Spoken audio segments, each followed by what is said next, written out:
One of the areas that the Revolutionary Guard has expanded to is the Iranian economy. But the economy itself is under, many pressures. There's inflation. There are the effects of the quite strict banking sanctions placed by the United States and European Union. And now Ahmadinejad has pushed through a set of sweeping subsidy reforms. And it seems like all of these would negatively impact the economy. But on the other hand, oil prices are going up, and countries like China and Turkey and Russia seem very reluctant to enforce sanctions beyond a certain minimum level against Iran. Where do you see Iran's economy going, and what kind of effect do you see this having on the government's popularity and stability? First of all, the broad-based sanctions enforced by the United States and the European Union on Iran, both in the financial sector and the energy sector, only serve to undermine the green movement, or basically the people that the West ostensibly supports.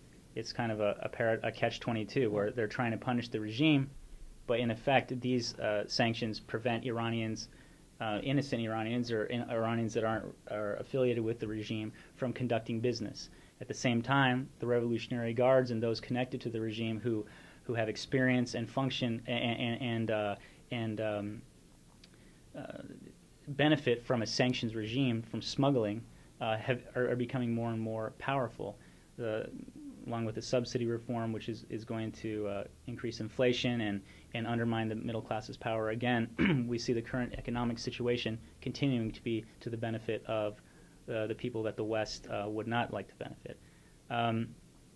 As for the Iranian people's perception of who is to blame for their economic situation, I would say for the most part it's still Ahmadinejad and the regime. Although there are instances, for instance, with plane crashes in Iran where it's popular consensus that these are a result of Western sanctions. The rest of them, however, Iran's failing oil and gas infrastructure, its inflation rate, its corruption, all that is mostly seen to be the result of government corruption and mismanagement. So the bottom line is that while sanctions have made the government more unpopular, they haven't actually weakened its control over the population.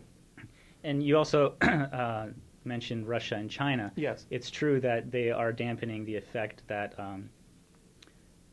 Western sanctions can have on Iran as a whole. Again, with sanctions on their energy infrastructure and financial sanctions. But at the same time, there are certain instances where the Chinese really can't help Iran. For instance, in the natural gas sector, the Chinese really don't have the technology necessary to transform natural gas into liquid natural gas in an economically viable way, which the Western companies do, who have pulled out because of the sanctions. The Obama administration seems to have attempted to chart a kind of realpolitik, middle-of-the-road course, for example, between state and anti-state movements in both Iran and Egypt. They, on the one hand, are pushing for more sanctions against Iran, but at the same time making it quite clear that they're against any sort of military action.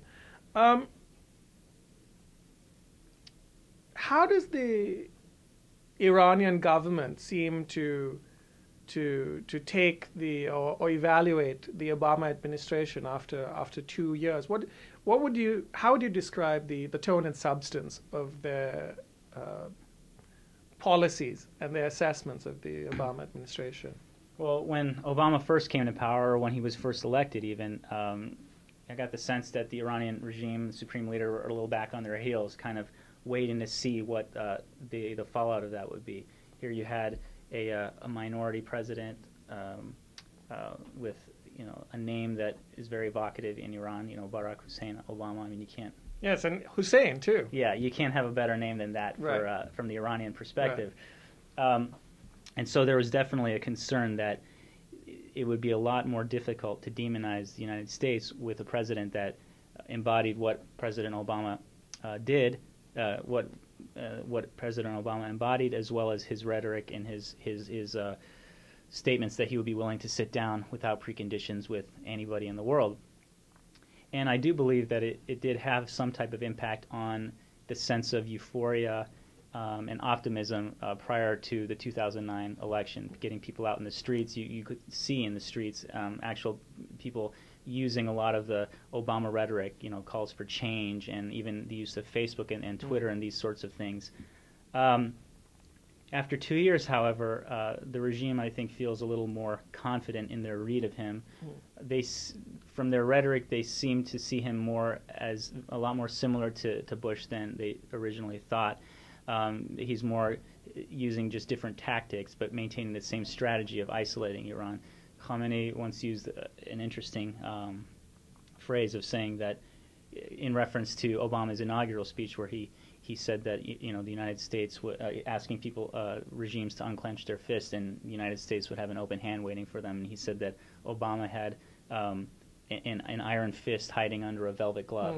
And so I thought that really really summarized the way that they feel that he's more of a wolf in sheep's clothing. He looks a lot better from the outside, and actually that's a little more dangerous because he's harder to demonize, and you don't really know exactly where he's coming from. But especially after the last round of sanctions that the United States ushered in through the UN Security Council, they feel that the United States always had wanted to do that, and this rhetoric of being open in negotiations and things like that was just more of a way to get to disarm and to get the international community on board, to say, look, we tried our best, and to get China and Russia on board. Well, I mean, generally when you're trying to assess an opponent, you're evaluating both their means and their will. So clearly the Iranians have made up their mind about what the American intentions are. But how do they assess America's means? By 2004, it was clear to everyone that America was bogged down in Iraq. Since 2008, we've had the financial meltdown and the resurgence of the Taliban in Afghanistan.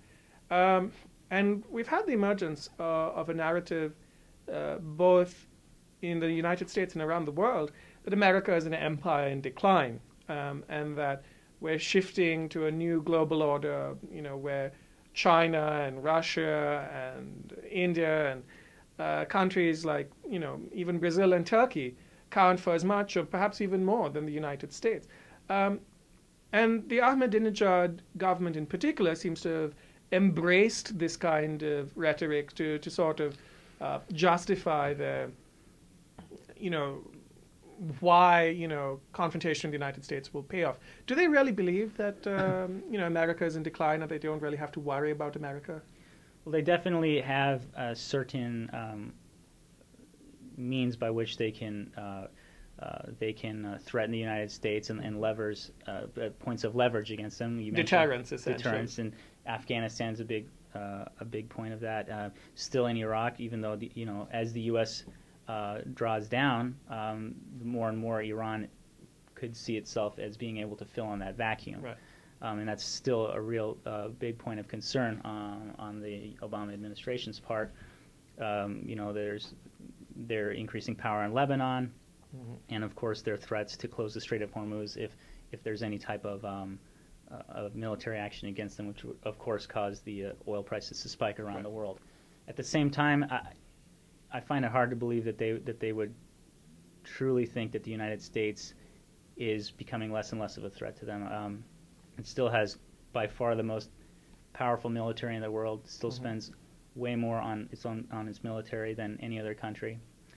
And not only that, but even more importantly, perhaps, it's soft power. It's the power of its ideals and its culture, which one can argue from especially the Iranian perspective, what happened in Egypt and Tunisia. If I was an Iranian regime insider, I would be afraid that this was part of the spread of Western democracy, Western-style democracy, and the biggest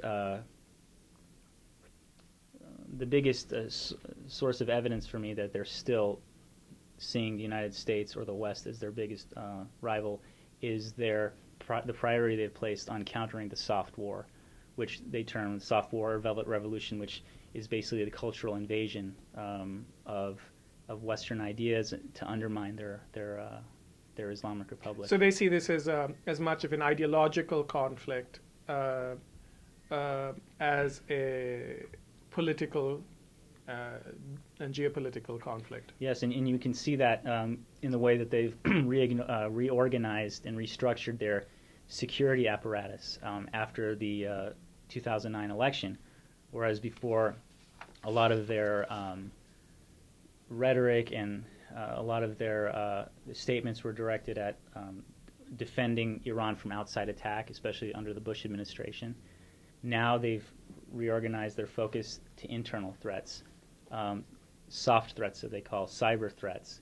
Each security military agency in Iran has its own cyber command, and they've hired Basijis, Basiji loyalists to be bloggers, training them to be bloggers to go out and counter what they see as the Green Movement's threat to the regime stability. So this is an information war as far as they see it as well.